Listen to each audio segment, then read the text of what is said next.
Welcome to Milestone Moments, the show where we explore the journeys that lead to success.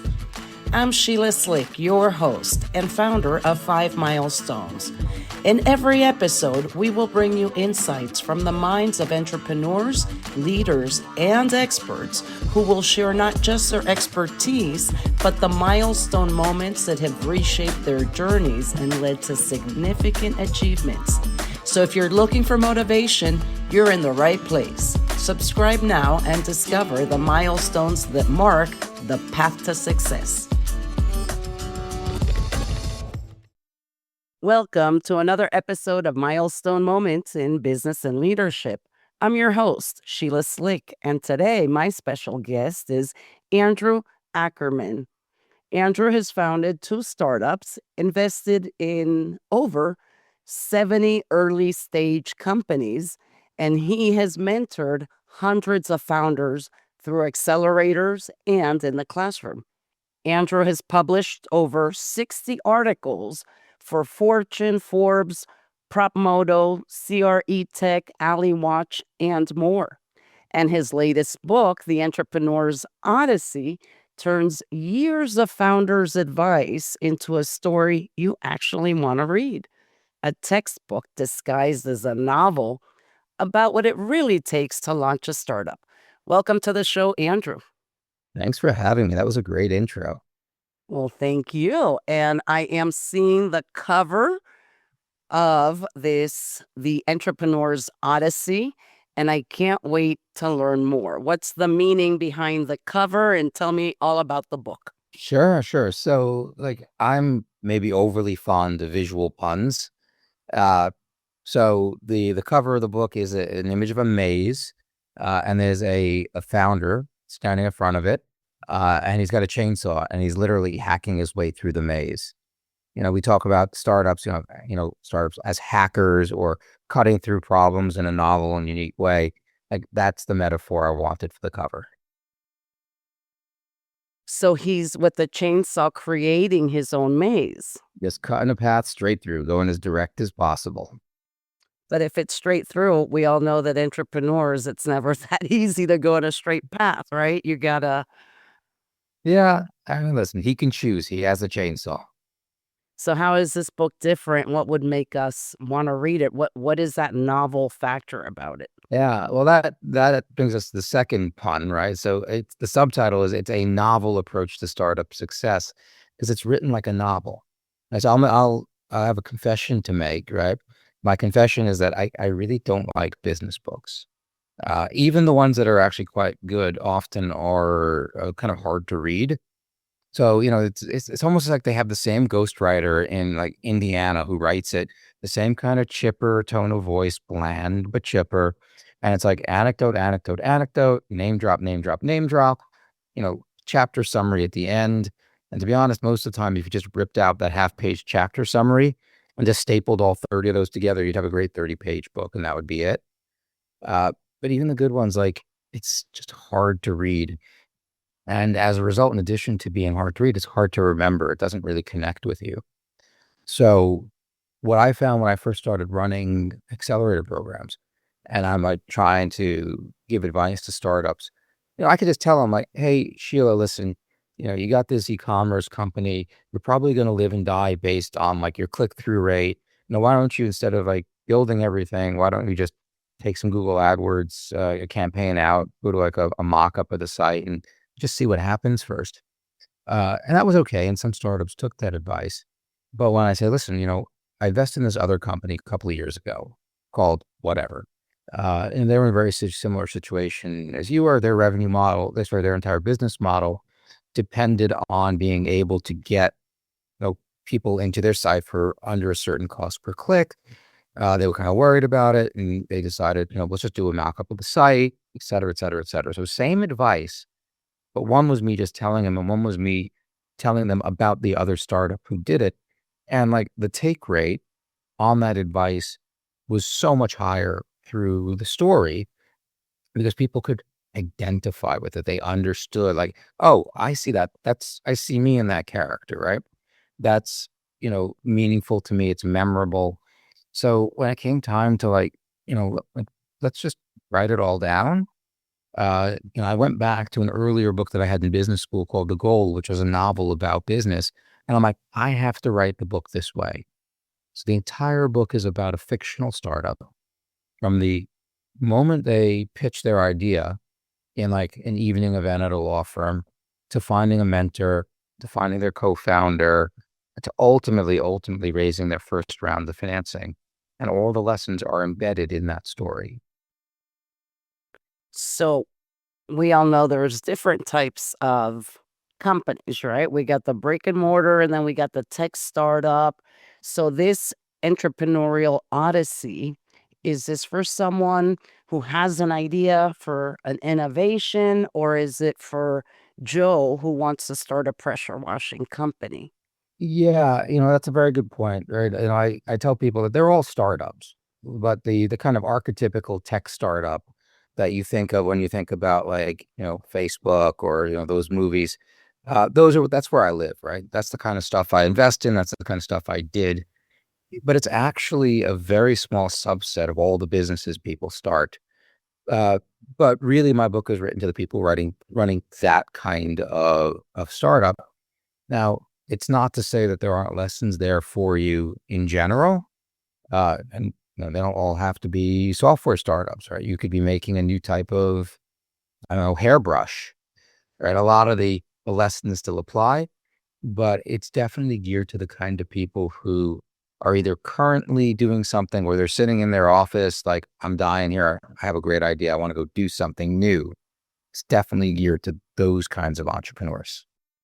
Okay. Well, that just brought me back. I had told you that my youngest had just gone off to college about 2 years ago. He went to entrepreneurship summer camp, and all these kids were maybe 17, and so in that week, they all had to, go from idea. They had to build teams and have to go from idea to the presentation, and it was so beautiful to see Generation Z come up with these mind-blowing ideas, and it just came to mind when you said a brush, because one of them, they had access to 3D printers. One of them actually came with a brush that you could, unscrew and put dry shampoo and then screw it back in so that, you could, I guess, brush your hair without having to wash it. Very cool. So I teach entrepreneurship also. I do one course a semester. And, I maybe it's because I just don't know how to do it any other way. I only know how to teach entrepreneurship by doing. So the students break up into, different teams, 4 people per team. And I take them through the entire process of customer discovery all the way through to like completing their deck and what it's like to raise a round. I don't think I could imagine doing that with them in 1 week. It's just hyper accelerated. So it takes the course of a semester. And ironically, one of the girls in the class has a similar but not exactly the same idea around a hairbrush. So it's interesting how like, people kind of start to think in similar paths. Well, the only part I didn't like, now maybe they were able to do it because it was 8 hours, it was intensive, Yeah. but they only spent half the day together in teams, because the second half, they were actually visiting alumni startups around town, and it was a beautiful program. I went to the presentations. The only heartbreaking thing for me that was an eye opener was the Generation Z, right, at 16, 17. Anyone that was the age of 30, or any product that came out that was the age of 30, their logos look like Mr. Magoo, and for those that don't know what Yeah. Mr. Magoo is, right? And I was like, "Wait a minute, we're not that old, right? We're still young." I don't know about you, Sheila, but I identify as 29. I'm telling you that if you're teaching like this generation, it was a great way to Yeah. put in a perspective how we are perceived. Yeah. Yeah. I have 3 teenage girls. Like they have no problem reminding me. So do you teach them entrepreneurship? Do you sit around the table asking them if they have So ideas? not really. Like all parents, nothing that you do will be cool to your kids, but it'll be cool to your kids' friends. So my daughter's friends have invited me in to talk to their first high school and college entrepreneurship classes, and it's great. But like to my kids, I'm just I stop being such a dork dad. Oh, well, at least you're appreciated somewhere in that, ecosystem, right? Hey, once you send a daughter off to college, then they start loving you again. It's rough in high school, but it gets a lot better after. Alright, so we talked about the cover of the book, but in your profile, you have a chair that I must ask, what is the meaning of the chair? Can you first describe the chair? Sure. So I can describe it and I can give you the meaning in the same time. So if you're a fan of Game of Thrones, there is the throne of swords, right? So you're on there. It's made of the melted swords of all their enemies.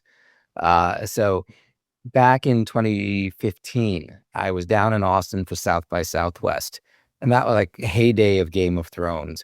So they had a pop up called South by Southwesteros. Westeros, for those three people out there in your audience who don't know it, that's the fictional land that Game of Thrones is in. So this pop up, and they had like models of like the sword needle that one of the characters had. They had a model where you could take a photo of your face, and it would put you on the wall of faces, which were like masks of dead people in one part of the show. And then they had the game, the throne, so you could get your picture taken sitting on the throne. So I had it. And I went back and forth for like my Uber and Lyft profile. Do I use the dead face on the wall or do I use the me in the throne? The Uber drivers are a lot more likely to pick you up if you use you in the throne rather than the dead mask on the wall. Okay. That clears it up, so it does have a theme to it. I was just wondering, is that like a chair that he has in his office or at home? Because with all those swords, it was a bit intimidating, right? When I'm seeing the profile, like, Yeah, for okay. it's like one of those like shibboleths, right? For the people who are fans of Game of Thrones, they're like, "Oh my God, where did you get that photo?" And for everyone else, they're like, "Well, that's an odd profile photo." Yeah, and I don't know what the Game of Thrones is, so I will. Sheila, you and I have to talk after the podcast. I don't know. It looks like sci-fi. More fantasy, more Lord of the Rings, less Star Wars. Okay. Yeah. No. Um, Definitely keep on talking. Okay. So along the way in this Odyssey, in the book, with your experience, you have collected a lot of unfiltered stories without mentioning names or anything specific. What is that one story that sticks out? In the book or just in general? Whichever you choose, whether it be in the book or in your experience, because Okay. it must be really interesting, when you're teaching so many people, Sure. right? I'll tell you honest to God true story, and I'll tell you the name of the company. And it's in the book in a modified form. And this is one of those experiences where I realized like the stories are the way to get the advice like actually listened to. So there was a company that was going through the accelerator I used to work at, Dream Ventures. And this was a long time ago, and they had a blog discovery service. Back then, early on, blogs were super big, and finding the ones that were a better fit for you than your interest in others was kind of a reasonable problem. And they had this thesis that they could put a free version out that would get you so far, and then there was a paid version, and some people would pay for being helped to find really good blogs to read. So, they come into the program, like, here's our model, this is what we're gonna do. It's like, so what are your plans? Like, well, it'll take us another, 7, 8 weeks to finish building all the premium features. So that'll be about a few weeks before demo day when we present to all the investors. So we'll have it rolled out, we'll get a little bit of data, and boom, we're gonna go try to raise a seed round on that. And we said, well, what happens if the numbers aren't good? You're gonna be rolling into demo day, you'll have nothing. Like, well, no, we hadn't really thought about that. And they said, well, we have a better idea for you. You already have all the free features working, right? I said, yeah. You already know what the paid features are going to be, right? Oh, yeah. You know what you're going to charge for 'em? Yeah, pretty much. Okay. Put up the buy now page. Put up the, upgrade, kind of push people to upgrade the way you would normally. Show them like, upgrade, you get these features, everything from before plus these features. And it's I don't know, $9.99 a month, and see how many people click buy now. And once they click buy now, it's you don't have to do anything. You just take pop up and say, "Hey, coming soon. Give us your email address, and we'll let you know when it's available." But up until that last stage, it should look absolutely real to your customer, because then you'll know that you'll know what percentage of your audience you can probably get to convert to paid. I said, "That's awesome." All right, so they do that. It takes them a couple of days to put it up. They test it for about a week. They come back totally crestfallen. What's wrong? Well, you know, the business model we have says we need a 2% conversion rate to paid to make this business work. And we were getting like a 0.1%, right? There's just no way we can optimize this thing to get to 2%, much less any higher. So we think we're kind of out of luck here. And so, well, okay, that's not the right approach. What can we do differently? So they think about it for a bit and they say like, well, the type of blogs that we seem to get the most interest in are the kind of blogs that talk about sporting and concert venues and like, the tips and tricks to get the best seats there. We think we're going to do a pivot and we're going to do stuff in that space. So with, I think it was 6 or 7 weeks left before demo day, they scrapped their entire business that they'd been working on up until that point and built a whole new business. And that business today is SeatGeek. It's $1 billion That company. just came in today. That's the concert. Concerts and sport venues, they started off as being like a place to sell, but not just like StubHub where you could sell your tickets, but they would search all the different secondary markets. Like kind of Kayak was for different airlines websites. So they would do all of that. And now you can even just list your tickets there. And now they even have like theaters who use it to deliver tickets that way electronically. And they even have a stadium named after them. But all of this would never have happened. And the company would have been stillborn if they'd gone with their initial instinct was, let's build and see what happens, rather than adapt one of the quintessential startup attitudes, which is, how can I test this quickly and cheaply? Like, how can I de-risk this as soon as possible? Because if it's not going to work, I want to save myself weeks, if not months of effort going down a blind path. Wow. So that would be the validation stage, what you were describing, right? Yeah. You're asking them to get a 2%. So in order to even be able to get that data, it's very important to be able to track that data. What's the easiest way to track that data? Google Analytics or Well, for that kind of stuff, Google Analytics is really pretty simple, right? They're talking about the number of people who would click a certain button and go to a certain page. That's super easy. It's not always that easy. Like sometimes, if I want to see like how effective, say, my billboard ads are, like it's kind of hard. Like I've got 3 other different ads running at the same time. I've got online, I've got outgoing email. It's kind of hard to disaggregate that. But sometimes it's just face to face. So for instance, in the book, I talk about an index card app. Have you ever heard of an index card app? no? Okay. Not surprising because I think I made it up, but I might not have. It might have been something that I heard. So let's say, I'll give you the example in the book. So the entrepreneur in the book is named Marcus, and he has this idea for startup. He's totally wrong. His mentor, Jason. The reason I slipped up there is there's a lot of Easter eggs in the book. So Jason is actually named after John Asen, who was one of the OG of the New York investor scene. He passed not that many years ago, but he was a super sharp angel investor. So anyway, so his mentor Jason says, like, we're not going to go sell the businesses, but it kind of makes sense maybe to sell this for like on the go professionals. So Marcus has to go back and do customer discovery again. And he's like, well, okay, I'll start building, these new features. And Jason's like, no. Here's what he ends up doing. He gets a pack of index cards, $5, takes a pen, sketches out what the screens would look like on the app. And he goes out and he's talking to, a woman in his network who's a real estate agent who he thinks might be one of the target markets for like the new focus of this app. And he says, Julia, I remember the name because my wife's named Julie and she's a real estate agent. In this case, it's Julia, uh, I'm going to give you these index cards. I want you to just treat the index cards as if it's an app on your phone. I mean, literally, if you're going to press a button, touch that part of the card, and then I'll give you a new screen, which will be where it takes you. Don't ask me questions, because if you were downloading the app, I wouldn't be here to answer questions. The one thing I'm asking you to do differently, Marcus says, is just verbalize what you're thinking, right? So if you're looking at the card and like, I don't know what button to press, just say that out loud. Or it's like, I want to press this, but I'm worried what will happen. Just say that out loud, because I can't read your mind. But other than that, you just interact with this index card app as if I were in the room. Now, the beauty of that approach is, again, for the cost of like $5 worth of index cards, you can talk to 20, 30, 40 people, and you can see how they interact with your almost app.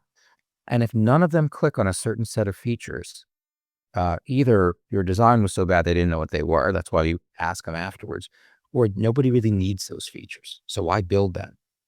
And if you get to a point where like they're all running into the problems in the same place, maybe your design is bad and you have to fix that before you go out there.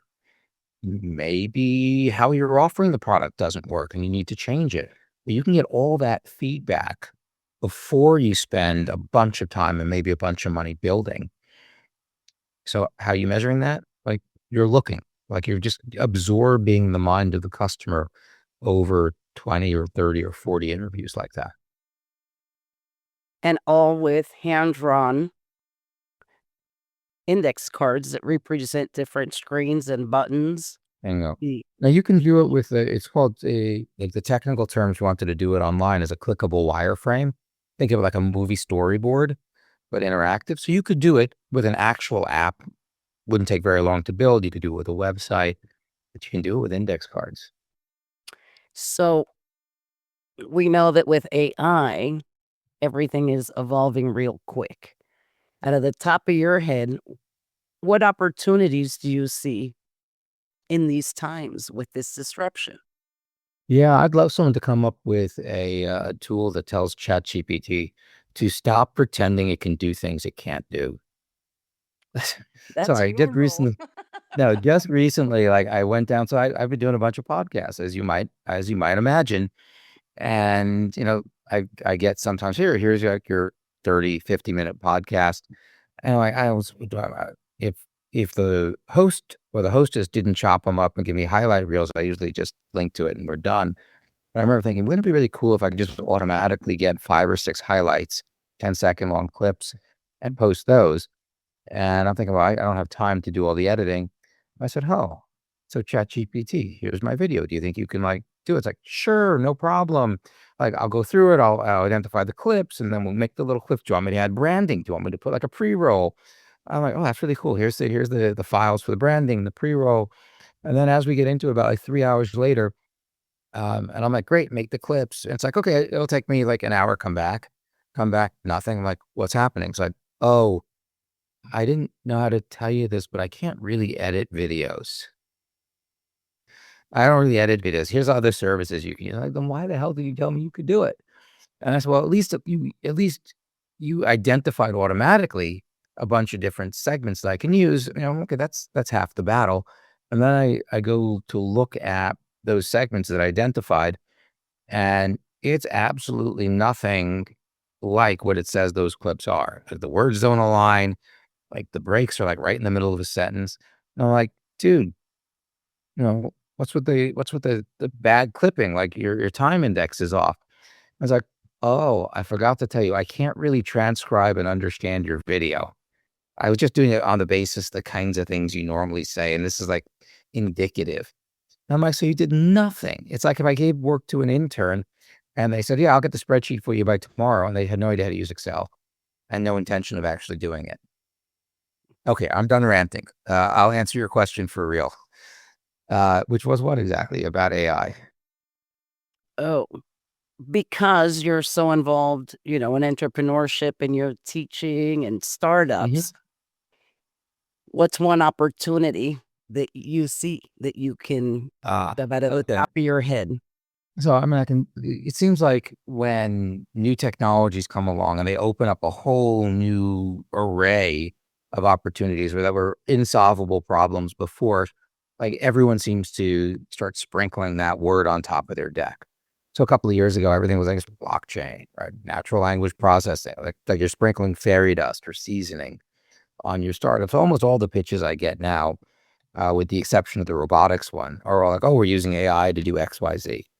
A lot of the times it's like, they're not really using AI. It's like basic stuff. Uh, but the ones where they are really using AI break down into basically two categories. There is um, vertical AI or applied AI. Oh, sorry, those are two different things. Sorry, there's applied AI, and then there's like in the foundational AI. So the difference is when I'm doing applied AI, I'm using kind of off the shelf tools. I may be enriching it, customizing it, but I'm using it to do stuff, usually within an industry. So, super simple example is if you're a real estate agent and you need to write reviews or summaries of a property that you're listing, most realtors are quite bad at writing that. You can just you can point ChatGPT at a couple of not ChatGPT, is other service, at a couple of photos and the structured data, and it'll write it for you. Now, they didn't create the library or the AI underneath it. They're applying that AI to a specific use case. And then there's the more foundational AI or the frontier tech, where people are coming up with entirely new AI models. And, that's the super expensive, really hard stuff to do. I don't do that second type of investing, but I see a lot of applied AI. So my advice for anybody who is in sort of a day job and they're trying to decide, like, is this the right idea for me to pursue? Is it the right time for me to leave? Well, my number one advice is buy the book, because if anything, because it's written like a novel, you'll actually understand what it feels like to be an entrepreneur and if that's a good fit for you. But the other thing to do is to just try to use some of the other out off the shelf tools to simulate what you're trying to do, to see how easy it is to do. There's solutions. You could use ChatGPT, or if you want to use kind of vibe coding tools, there's a tool called Lovable, which will help build the entire app for you. But you can use these tools to get a lot further than you used to be able to get, before we had AI. Now, what you specifically do with that, that's got to come from you. Like whatever problem you face, if it's super painful and you're pretty certain that a lot of people are in the exact same boat as you, and ideally it happens a lot, if you can solve that now using these AI tools, now's the time to do it. I like that. Okay. So I'm going to throw an idea out there. I'm not going to be the one developing it, but you're in front of a lot of brilliant minds and you're a teacher. So just let me know when it gets implemented. You know how we were talking about that button and how you have to monitor clicks, right? So a lot of people struggle with Google Analytics, right? Because Google just isn't simple. I Mhm. mean, the only thing that's simple at this point is our search bar. But when you're going in a cloud and you're going into all of these infrastructures they have, it's really hard to navigate, within that. So what if this same screen, when they're testing the button, and they can maybe even use AI, because sometimes by just changing the copy, perhaps they would get different results, whether or not the person clicks or not. So Mhm. what the bun could do is, instead of having to analyze what they clicked, is that AI says, "Oh, here's your customer journey. They spent 1 second here," and then suggest improvements. Well, I know SeatGeek wouldn't have been born, but I'm just saying, imagine if you use, the AI so that when you click, all of those insights are there and it's reading all the text on the page, and so you're able to just go click and start making those edits to see what that looks like, so that So, int it's a good idea. Parts of it have been in the works or even available for over a decade now. So we talk about AI now. It's not like AI just came out of nowhere. Like companies have been using AI for a long time. What's different about it is not only how really good it's getting, but also how easy it is now for uh, the casual user to get at. Beforehand, it had to be something that you built on your own in-house. Now there are, and there have been for a while we call them MarTech, marketing technology startups out there that have come up with solutions for that kind of thing. So at the very simplest level, you might A/B test a button. Do I put the buy button on the right or do I put the buy button on the left? Do I use this copy versus that copy?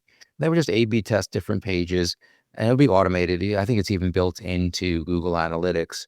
They can just do that for you. And when Google AdWords came out, it wasn't very long before they would let you ABCD test 4 different types of ads. They would just run 4 different types of ads, and the ones that got the more click-throughs, they'd start running more and more of until they found the winning ads to do the most of. So that got pretty sophisticated pretty quickly. What they didn't do at that point is they didn't generate the ideas that you wanted to test. That was a little bit too much for them. But as the technology is evolved, they can suggest different ads. They can suggest different copy. They can suggest different placement of those buttons based on what they've seen elsewhere and what works. So that stuff's already in the works, already available to a large degree. The next step, and the stuff that's getting kind of really interesting, and the teams in my current class is using this as their student project, is, Google Analytics shows you a whole bunch of numbers. It doesn't really tell you, Sheila, you should try this next because. So they wanted to come up with an e-commerce companion, they called it, which would sit on top of, Spotify's analytics, for example, and translate that into, okay, Sheila, it's Monday morning. Here are the 1 or 2 things we think we should do differently this week because you're losing sales on this, or we think you'll get more sales on that. And in most cases, you can say, yes, let's try that, and it would do it for you. So changing it from being an analytics platform that you look at and decide what to do to basically being that analyst that looks at it for you and then gives you like, hey, 3 recommendations. What do you want to do? Your call, boss. Exactly, because it's not that easy to interpret the analytics, right? The data's there, and then you're like, okay, great. Well, even going back to that one example you did, that it was 2% and they were what, 0.1, and it didn't work. So if you could just have it tell you based on what people were doing, what you should do. Yeah, and that's kind of the next frontier for AI is like turning data into some fairly simple, appropriate recommendations and to just do them.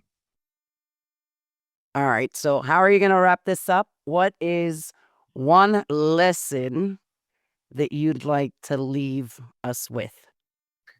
Okay, if you're a founder and you're looking to raise money, the number one thing you should never, never, never, never, never, never, never, never, never do is send a cold email to a VC. The best thing I can say that'll happen is we won't even notice it. We'll just delete it. So if you've done it already, relax. It's okay. No harm done. But the best by far way to get an investor who might actually invest is to get a warm introduction to them. Somebody that you know in common who can say, hey, I've known Sheila a bunch of years now. She's sharp. She's got a really great idea. Andrew, you should talk to her. That is the way to reach a VC. And if you don't have that connection, here's the hack. You ready? I'm ready. You can cold email one of the investors' portfolio companies, preferably one that has something to do with what you're doing, because they're going through the same journey you are. They're not overwhelmed with tons of like rando founders, some of whom are clearly cuckoo for Cocoa Puffs. They're not overrun by that. Like they're running their business. They don't get as many of these like crazy, like, hey, I'm another startup. They're likely to sympathize if you're in the same space. You meet, you may even have an opportunity to do business together. And after you've met, if you guys hit it off, they may turn around and say, I really love what you're doing, Sheila. Would you like to talk to my investors? Right? You would phrase it as like, hey, Andrew, I'm thinking about approaching, I don't know, vertical ventures. I see they've invested in you. I just want to know what kind of people they are. Are they been good investors or not? Can we talk for a little bit? And then that conversation blooms into an actual relationship between you and their portfolio company. And then you get what's perhaps the best warm intro ever, which is, from one of their portfolio companies that they're making money on or looks like they're going to make money on. So it's That's fair the to way say I know you now. So to all my listeners out there, if you want to get a hold of Andrew, they have to email you. But it works better if you actually know that, right? So a warm intro is like, hey, this is one of my listeners. I just met her like 3 days ago. Not really sure what she does, but Andrew, would you talk to her? That's not really the super vote of confidence. But if it's like, hey, this is my assistant producer. I've been working with him for 5 years now. He's got this great idea, super sharp guy.